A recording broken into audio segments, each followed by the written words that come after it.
groups that are focused on conservation, on recreation, and there are a lot of groups, and there's a certain amount of money available for preserving wooded lands and marshes and streams and rivers, because those have a little bit more of an emotional focus, and they have more people who want to preserve them and use them recreationally. For agricultural land, ag land open space has often been available for other people to enjoy the benefits of it for free.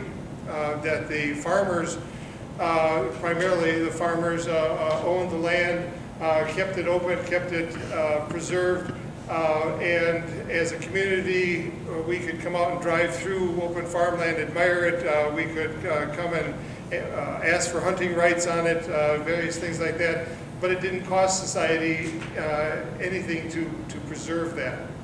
And that is what is changing a little bit now, is that we're finding it's more and more difficult for the people who own the land to preserve it without any compensation. And the other thing that is changing here is that the ownership of the land has changed. Nationwide, according to American Farmland Trust, is about 53% of the ag land in the United States is now owned by non-farmers. So that it can be ranging from anywhere from somebody who has bought farmland as an investment and lives in Chicago and rents out the whole farm.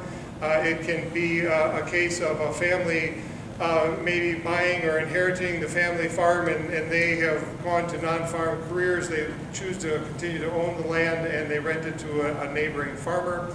It can be a case of someone who has chosen to move out into the agricultural community with the idea of they want a rural lifestyle, but they don't necessarily need all of the land that they've purchased. So it can be a case where somebody has bought a 35-acre tract to build a house and maybe have a few cattle, and then they rent the remaining 25, 30 acres to a local farmer. So approximately 53% of the working lands in the United States are owned by non-farmers, and that's why those people become very important to farmers. Is that we want, as a farmer, we need to be able to maintain a base for us to work on, and so that we need to also see that it is viable for a non-farm ownership of land to continue. But that in itself also brings up a conflict, in that oftentimes the owners of that, the non-farming owners of that land, have a little bit different needs, they have different priorities, and they view the land differently. Ultimately, it may be an investment to them, and that they need to at a time that they may have other investments, they have other places for land or for money to go to. They now want to sell that land, and they don't really care who it goes to. They just want their money out of it. It can also mean that they may choose to try to maximize it, and may wish to push to change it out of agriculture to maximize that, and so that creates some of the conflicts that we've run into.